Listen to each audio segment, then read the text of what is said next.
어디 가시나요? 네, 지금 집 근처에 새벽 조기 축구 팀에 공을 좀 차러 가는 중입니다. 그 얘기를 들었거든요. 축구를 하면은 부상을 너무 많이 당한다. 사실인가요? 네, 사실입니다. 축구가 모든 스포츠 중에서 부상률이 1위인 스포츠예요. 우리가 당할 수 있는 부위가 굉장히 많잖아요. 어느 관절 부위가 가장 부상을 많이 당할 것 같으세요, 피디님? 발목이지 않을까요? 맞습니다. 어떻게 아셨어요? 축구를 좀 하셨어요? 어제 맞춰봐가지고.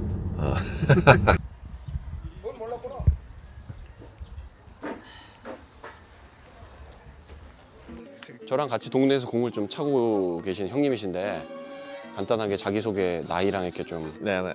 저는 여러분들 아실지 모르겠는데 레플리카룸 TV라고 축구 리뷰하는 유튜버를 하고 있는 봉크라고 하고요.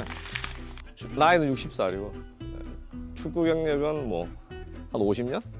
축구가 이제 부상을 좀 상당히 잘 당하는 스포츠잖아요. 네네.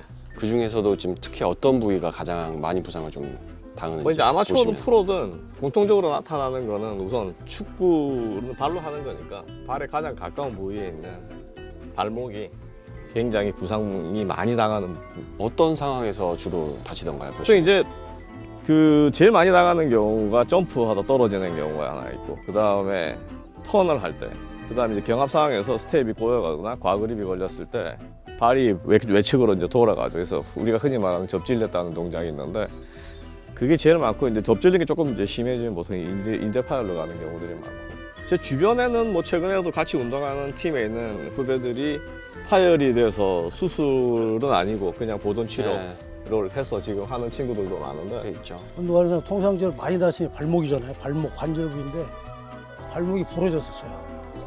공 차다가요? 핀을 이제 3개 박았었는데 운동하다 갑자기 순간적으로 이렇게 확 접질리면은 이게 이제 부러지는 않더라도 삐었다 그러잖아요. 통상적으로. 어떨 때 삐셨어요? 어떤 상황에서 주로?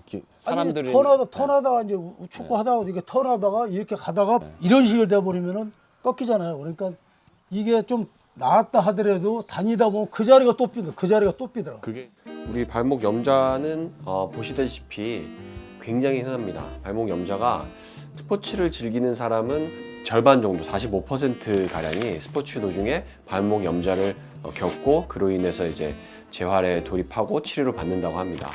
굉장히 많은 숫자죠. 그래서 우리나라로 따지면 대략 한 700만 명 정도가 매년 발목 염좌를 겪는 수준에 해당하거든요. 대부분이 요 외측 인대가 파열됨으로써 발목 염좌가 발생하는데, 발목 관절 이 외측의 안정성을 유지하는 이 인대가 크게 3가지가 있어요. 보시면 이 앞쪽에 하나 ATFL이라고 하고요, 여기 위쪽에 하나 CFL이라고 합니다. 그리고 뒤쪽에 하나 PTFL이라고 하거든요. 보통 ATFL이 먼저 이제 파열이 되고 그 다음에 발목이 더 돌아가면서 CFL이 이렇게 손상이 되게 되거든요. 이 2가지가 다 완전 파열이 되게 되면 발목 염좌의 1, 2, 3단계 중에 3그레이드 3 염좌라고 하고, 그럴 때는 이제 정말 수술적 치료도 이제 고려하게 되는 그런 손상입니다. 우리가 이제 발목 염좌의 단계를 크게 3가지로 나눌 수 있는데, 그레이드 1, 2, 3가 있거든요. 그레이드 1번, 1도인 경우는 인대가 부분 파열이 있거나 인대 내부에 출혈이 일어나서, 그런 경우에는 이제 완전 손상은 아니기 때문에 보존 치료를 한 반깁스 같은 것들, 반깁스를 할 수 없는 경우에는 최소한 부족이라도 좀 해줘야 됩니다. 그래서 보통 2에서 4주 정도 치료를 해주게 되고요. 이때부터는 상황이 좀 심각해집니다. 인대가 이제 파열이 된 경우인데요. 그런 경우에는 반깁스를 무조건 좀 해주시는 게 필요하고, 3도인 경우에는 이제 완전 파열이라고 해서 불안정성까지 보이는 경우예요. 이제 거골하 관절이 이렇게 벌어지는 게 보이는 정도인데, 그럴 때는 반깁스 혹은 통깁스를 통해서 최소한 4주 이상의 보존 치료를 하고, 중간중간에 우리가 염증 조절도 하면서 여러 가지 치료, 뭐 체외 충격파라든지 물리치료라든지 혹은 이제 주사 치료도 병행하면서 치료를 잘 도모해야겠습니다. 보통 발목인대 손상의 경우는 3도일 경우라도 당장 이제 발목을 급속하게 회복을 시켜가지고 뭔가 내 발목을 빨리 써야 되는 그런 운동선수의 경우가 아닌 이상해야 바로 수술적 치료로 가는 것은 이제 교과서에서 보고 있지 않습니다. 그래서 대부분은 보존 치료부터 우선 시행한다고 알고 계시면 되겠습니다. 예방할 수 있는 방법. 일단은 선수들은 말이에요. 축구할 때 대부분이 테이핑을 합니다. 발목에. 왜냐면 우리 그 관절의 부상 중에서 발목 부상이 가장 많이 일어나기 때문에 무릎 뭐 이런 데는 몰라도 발목은 무조건 테이핑을 해요. 조금 시간이 여의치 않고 시간이 너무 소요되고 한다 하면은 이렇게 보호대 같은 거를 또 할 수 있습니다. 테이핑의 효과를 어느 정도 내는 보호대를 착용을 하고, 이게 바로 그 테이핑하는 그런 효과예요. 아예 제품으로 나와서 여기 먼저 붙여주고 이 발목의 밑쪽을 먼저 감아줍니다. 그래서 이렇게 되게 돼요. 이렇게 직각이 되죠. 발목 보호대의 목적은 얘가 이렇게. 그래서 혹시 이렇게 접질린 상황이 오더라도 타이트함을 유지해 줄 수 있게.